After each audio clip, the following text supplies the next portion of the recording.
Police জানে না যে একথা আমি পুলিশের পক্ষে সাফাই গাবো না, পুলিশ অনেক জায়গায় পুলিশ জানে। এখন আমার কথা হলো, ওই যখন দেখে ওই এলাকার যে বড় ভাই সে অনেক নিয়ন্ত্রণ রাখে, আমারও বসের সাথে তার ঘনিষ্ঠ সম্পর্ক, তখন ওই তো ওই এলাকার কোনো পুলিশ সদস্য মনে করে আমি এই ভেজালের মধ্যে গিয়ে আবার কোন বিপদে আমি পড়ি, এরকম অনেক পুলিশ সদস্য মনে করতে পারে। সবই ঠিক আছে, বাট আমরা কাজও করছি, কোথাও তো একটা গলদা আছে বলেই তো এখনো এই সমস্যাগুলি আমাদেরকে জর্জরিত করছে। ব্যর্থ প্যারেন্টিং সেই পিতামাতা যে তার সন্তান যে কাপড়টা পরেছে, যে ড্রেস কোডটা পরেছে, যে হেয়ার স্টাইলটা আছে, সে তো দেখার কথা যে আমার ছেলেটা এই দশা কেন। কিশোর গ্যাং কিন্তু তারা যে শুধুমাত্র মাদক সেবন করে মাদক বিক্রি করে সেটা না, এটা তো রোগে পরিণত হয়েছে। এই রোগের জন্য তো আমাকে তার চিকিৎসা দিতে হবে।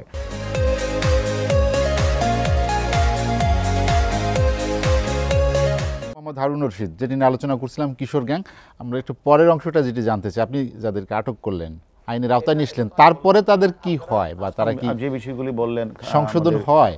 মানে ক্রাইম রিপোর্টার অ্যাসোসিয়েশনের সাবেক সভাপতি মহোদয় খায়ের ভাই অনেক যৌক্তিক কথাই বললেন এবং আমাদের আপাও অনেক কথা বললেন। আসলে সবই ঠিক আছে, বাট আমরা কাজও করছি, কোথাও তো একটা গলদা আছে বলেই তো এখনো এই সমস্যাগুলি আমাদেরকে জর্জরিত করছে। আমরা কোথাও না কোথাও একটা বিচ্ছিন্ন একটা ঘটনা ঘটে যাচ্ছে। এখন আমরা সব বিষয়েই আমাদেরকে নজরদারি করা দরকার। দেখেন, ওই হিরোইজমের কথা বললাম, এখানে এখন বিনদেশি সংস্কৃতি যেটাকে বলে, যে এখান থেকে আমরা বিভিন্ন দেশের সিনেমাটি আমরা নিয়ে আসছি। এখানে আমাদের সেন্সর বোর্ড আছে, তাদেরও উচিত যে আমার ছেলে বাচ্চারা এখন সারাদিন তার হাতে মোবাইলটা থাকে, সে কি দেখছে সেটা একটু আগে বললেন। এখন সেটাও তো আমার নিয়ন্ত্রণ করা উচিত। টেলিভিশনে নাটক দেখছি, বা এখন স্টার ওয়ার্ল্ড চলছে, স্টার জলসা চলছে, এইগুলিতে কি হচ্ছে এটা তো আমরা দেখা দায়িত্ব। দেখেন, বেভারলি হিলসে একটা আমেরিকার ড্রামা সিরিয়াল ছিল, 10 থেকে 14 সাল পর্যন্ত আপা দেখছেন বোধ।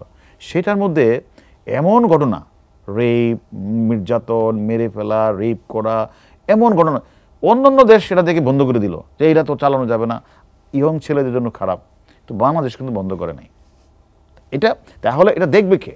তো এরকম অনেক ঘটনা আছে যে আমরা সোশ্যালাইজেশনে আমরা বলি যে আমরা কাজ করতে গিয়ে আমার বাচ্চাটা, আমারও তো সীমাবদ্ধতা আছে। আমি চাকরি করি, আমার ওয়াইফ চাকরি করে, আমার বাচ্চাটা স্কুলে যাওয়ার কথা, স্কুলে যায় নাই, স্কুল থেকে গেছিল কিনা টিচারের সাথে কথা বলে নাই, আমার বাচ্চাটা যাওয়ার কথা দুপুর বিকালবেলা হলে খেলার মাঠে, আমার খেলার মাঠে আমি দিতে পারি নাই, সে খেলার মাঠে না যেয়ে চলে যাচ্ছে বন্ধু বান্ধবের সাথে। এই যে সঙ্গ দোষে এরা ভিন্ন দিকে চলে যাচ্ছে, এই সুযোগটা নিচ্ছে আমার ওই এলাকার কোনো না কোনো নেতৃবৃন্দ, কারণ তারা তো লোক কালেকশন করে। এখন যদি এটা বুঝতে হয় তাহলে তো অনেক ইজি, সেখানে বাচ্চাগুলিকে নিয়ে তাকে দিয়ে ওই যে কথাটা খায়ের ভাই বললেন, তাকে দিয়ে ক্যারিয়ার মাদকটা বিক্রি করাচ্ছে।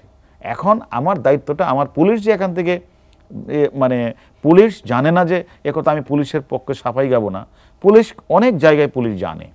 এখন আমার কথা হলো, ওই যখন দেখে ওই এলাকার যে বড় ভাই সে অনেক নিয়ন্ত্রণ রাখে, আমারও বসের সাথে তার ঘনিষ্ঠ সম্পর্ক, তখন ওই তো ওই এলাকার কোনো পুলিশ সদস্য মনে করে আমি এই ভেজালের মধ্যে গিয়ে আবার কোন বিপদে আমি পড়ি, এরকম অনেক পুলিশ সদস্য মনে করতে পারে।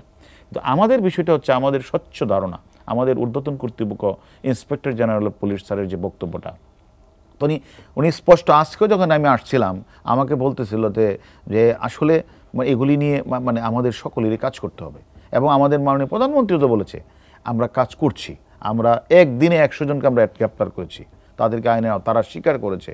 কিন্তু তারা যাদের বড় ভাইদের নাম বলে, যাদের কথা বলে যে আমরা তার গ্রুপে কাজ করি, কিন্তু সে তো আর স্বীকার করে না। সে বলতেছে যে না, আমি এদেরকে চিনি না, ও ষড়যন্ত্রমূলক বাবার নাম বলছে। সে গিয়ে আবার আরেক জায়গায় তদবির করে যে আমাকে একটা মিথ্যা প্রপাগান্ডা দিয়ে আমাকে একটু জড়াতে চাচ্ছে একটু। এই যে বিষয়টা, আমাদের মূল কথাই শিখছে আমাদেরকে লিডারশিপ যারা হাতে, তাদেরকে এখন একটা আগে বলছেন কজন লোককে ধরিয়ে দিয়েছেন। হ্যাঁ, উচিত ছিল যে আমার বিট পুলিশিং সেখানে রয়েছে, তারও জানা উচিত ছিল। আবার ওইখানের যে কাউন্সিলর সেও জানে, তাহলে আমিও জানি, কাউন্সিলর জানে।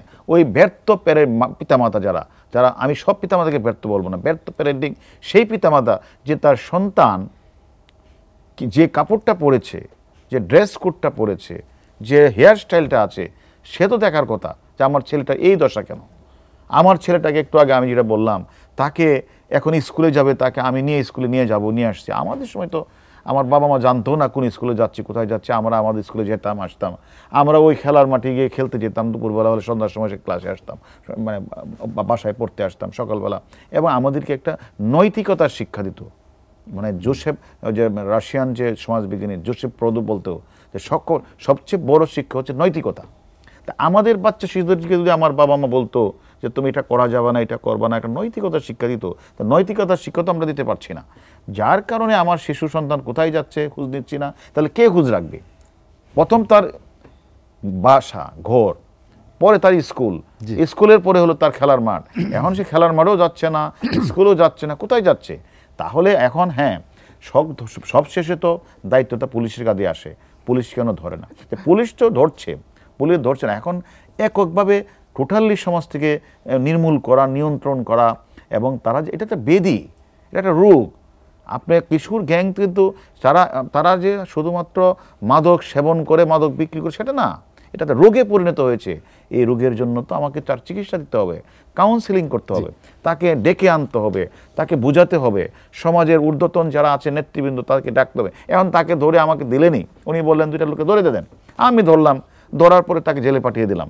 তখন তো সে তো একটা সাইড হয়ে গেলেন। সে তো আর এই সমাজে পাড়াপুষি মিশতে পারলেন না, বললো যে ও কিন্তু কিশোর গ্যাংয়ের মামলা গায়ে জেল কাইটে আসছে। তাকে কিন্তু আপনি আলাদা করে দিলেন। তাহলে কিশোর গ্যাংয়ের যে বয়সটা বলছি, সেই বয়সের বাচ্চাদেরকে তো জেলে পাঠানো একটা বিপদ। তাদেরকে কিশোর সংসার আলাদা করে রাখা উচিত আমি মনে করি।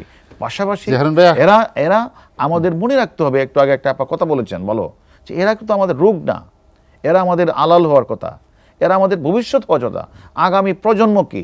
আমার যে প্রতিটি পাড়ায় পাড়ায় যদি এইরকম ইয়ংস্টার, বিগ বস, মানে 9NM এবং ডিস্কো বয়েজ, আরও নিউনের নাম বললেন, এই নাম ধারণ করে তারা যদি সমাজটাকে এইভাবে বিনির্মাণ করে, ওই বড় ভাইয়ের লোক হয়ে যায়, একসময় ওই বড় ভাইও তো নিরাপদ না তার কাছ থেকে, একসময় এই বড় ভাইও নিরাপদ থাকবে না। তাহলে এই যে সমাজটা কলুষিত হবে, এই সমাজটা আলটিমেটলি পরবর্তী পর্যায়ে আমাদের ব্যর্থ লিডারশিপ হয়ে যাবে। তখন আমরা কোনো বাইরের পক্ষে কাজ হবে না তাদের নিয়ন্ত্রণ করা। এখনই সময় এসেছে, যেহেতু মাননীয় প্রধানমন্ত্রী বারবার বলছেন, এবং আমাদের পুলিশ বাহিনী আমরা কাজ করছি, আপনারা যারা সাংবাদিক ভাইরা রয়েছেন এবং সমাজের সচেতন শ্রেণী যারা রয়েছে, লিডারশিপ যারা রয়েছে, স্কুলে যারা মাস্টারবৃন্দ রয়েছে, সবাইকে মিলে তাকে মানে কাউন্সিলিং করে এখন যতটুকু পারা যায় তাদেরকে সঠিক পথে আনা। কিরণ ভাই কিছু কথা অবশ্য সরাসরি মানে তীর চলেছেন আসলে পুলিশের। এখন আমার বিষয়টা হচ্ছে, হ্যাঁ আমি বলেছি পুলিশের একটা দায়িত্ব তো আছেই, পুলিশের পাশাপাশি অন্যদের আছে। হ্যাঁ, পুলিশের কাজটা প্রিন্সিপাল কাজ। তবে এখানে যে বিষয়টা, এখন আমার ঢাকা শহরে পুলিশের সংখ্যা আছে হলো ধরেন 30,000, আমার 2.5 কোটি মানুষ বসবাস করে। এখন প্রত্যেকটা মানে পাড়ায় পাড়ায় মহল্লা আমার পুলিশ দিয়ে তো সম্ভব না যে কোন লোকটা অপরাধ করবে, কোন লোকটার উপরে হামলা করবে, তারা জেল থেকে এসে তার কার সাথে কার দ্বন্দ্ব রয়েছে, এটা তো আমার জানার কথা না। আমার বিষয়টা হচ্ছে, হ্যাঁ আমরা তো প্রিভেন্টিভ মেজার নেই, আমাদের টহল পার্টি আছে, কিন্তু একটা বা দুইটা বিচ্ছিন্ন ঘটনা ঘটে যেতে পারে। আপনার দেখতে হবে বিচ্ছিন্ন ঘটনা ঘটার পরে আমাদের পুলিশ আইনগত ব্যবস্থা গ্রহণ করেছে কিনা। আজকে আপনি যে কথাটা বললেন, ঢাকা শহরে আজকে একটি রমজান মাস গেছে, আমাদের ক্রাইম রিপোর্টার আমার ভাই খায়ের ভাই আছেন, আজকে কি এই ঢাকা শহরে আপনার কি মনে হয় নাই যে আমাদের আইন শৃঙ্খলা টহল ব্যবস্থা জোরদার ছিল বলে, আমাদের ডিবি পুলিশ, থানা পুলিশ কাজ করেছে বলে আজকে ইফতার পার্টির সময় কোনো গাড়ি থামতে হয় নাই, ট্রাফিক পুলিশ রাস্তায় ছিল, কোনো ধরনের অপরাধ ঘটনা ঘটে নাই। এবং আপনি নিজে বললেন একটা ঘটনা ঘটেছে, 4-5টা মেয়ে চুলে টানাটানি করেছে, কাপড় খুলে হয়েছে, সেই মেয়েগুলিকে বাসার থেকে ধরে আনে আমরা করে চালান করেছি। তার মানে আমাদের আইন শৃঙ্খলা অ্যালার্ট আছে। হয়তোবা এই 2.5 কোটির নগরে বা এই নগর সভ্যতায় পৃথিবীর বিভিন্ন দেশেও 1-2টা খুন হয়, 1-2টা ঘটনা ঘটতেই পারে, কিন্তু এটা তো পুরো বিষয়টা তো আমি এই মার্কিন যুক্তরাষ্ট্র কি পারছে যে এখানে যে মার্ডারগুলি বন্ধ করতে? মার্ডার তো শেখানো হচ্ছে। বিষয়টা হচ্ছে আপনি দেখতে হবে রেশিওটা কি, আমাদের আইন শৃঙ্খলার যে পর্যবেক্ষণ, আমাদের যে টহল ব্যবস্থা, এটা কতটুকু উন্নত। আমি মনে করি পৃথিবীর যে কোনো দেশের চেয়ে আমার মনে ঢাকা শহরের যে মানে আমাদের যে আইন শৃঙ্খলা, এটা আমাদের বিট পুলিশিংয়ে বলেন, টহল পুলিশিং বলেন, তারা কাজ করেছে বলেই হয়তোবা আপনার দৃষ্টিতে 1টা বা 2টা বিচ্ছিন্ন ঘটনা ঘটে গিয়েছে, সেগুলিও কিন্তু আমরা আইনের আওতায় নিয়ে আসছি। তারপরেও আমি মনে করি এই যে বড় ভাইদের কথা বলা হচ্ছে, বড় ভাইদের তালিকা কি হারুন ভাইদের কাছে আছে? বড় ভাইরা কারা? সেই বড় ভাইদের এখন দেখেন, এই যে কিশোর গ্যাং হত্যাকাণ্ড, 2017 সালে উত্তরাতে আদনান হত্যাকাণ্ড একটা ঘটনা ঘটেছিল। এরপর থেকে কিন্তু আপনি বলেন কোন জায়গায় অত্যাচারিত, সেখানে হয়তোবা তাদের ইফটিজিংয়ের কারণে, তাদের ব্যাপক আচরণের কারণে, বিভিন্ন ধরনের কর্মকাণ্ডের কারণে আলোচিত হচ্ছে। বাট আমরা পুলিশ বাহিনী, আমরা যারা আছি, আমরা যারা ডিবিতে কাজ করি, থানায় কাজ করি, আমরা কিন্তু আমরা সাধ্যমতো চেষ্টা করেছি ওই এলাকার মহল্লার, আমরা কোনো ভাইকে ছাড় দিচ্ছি না। তবে হ্যাঁ, তাদের উৎপত্তি স্থানটা তো কেউ না কেউ প্যাট্রোনাইজ করে। এখন যখন আমরা সুস্পষ্টভাবে যখন প্রমাণটা পাই না, এখন বড় ভাইকে আমি নিয়ে আসলাম, সে বলে আমি তোকে চিনি না, ওকে আমি দেখি নাই, ও আমার কথা বললেই হবে নাকি? এখন আমাদের কাছে তো সুস্পষ্ট, এদেরকে আমি জেলে পাঠাই, সেখানেও বিপদ, সেখানে গিয়ে আবার আরেকটা শ্রেণীর সাথে জড়িত হচ্ছে। এখন যে 15 বছরের বাচ্চাটাকে আমি জেলে পাঠালাম, সেখান থেকে এসে সেও একটু আলাদা হয়ে যাচ্ছে। এখন আমি যে কথাটা বলছি, হ্যাঁ, তাদের বিরুদ্ধে অবশ্যই আমরা কঠোর ব্যবস্থা নিচ্ছি, কিন্তু আমাদের বিষয় হলো সকলকে একসাথে নিয়ে তাদের যদি আমরা বোঝাতে পারতাম, পিতামাতা বোঝাতে পারতো যে সকালবেলা তাদের কাজটা কি, স্কুলে গিয়ে স্কুল থেকে কোন সময় ফিরবে, তারা কোথায় আছে, সকলে মিলে যদি একটু তাদেরকে মানে আমরা শাসনের স্থলে হোক যে হোক, তাদেরকে যদি আমরা একত্রিত করে বোঝাতে পারতাম, তাহলে হয়তোবা অপরাধের মাত্রাটা কমে যাবে। একা শুধু পুলিশকে দিয়ে ধরে এনে পিটিয়ে জেলখানা পাঠিয়ে, জেলখানার থেকে সেটা আরও বড় আকারে, যেমন দেখেন গতকালের আগের দিন এই ঘটনাটি ঘটেছে, সেখানে পাভেলকে তাকে হত্যা করেছে কয়েকদিন আগে, ঈদের দিন, সেখানে সে তার সাথে কবিরের আগে দ্বন্দ্ব হয়, দ্বন্দ্ব হওয়ার পরে তাকে মেরেছে, তার বিরুদ্ধে মামলা করছে বাড্ডা থানা, তাকে জেলে পাঠিয়েছে, জেল থেকে বের হয়ে সে পল্লবীতে গিয়ে আবার তাকে মার্ডার করেছে।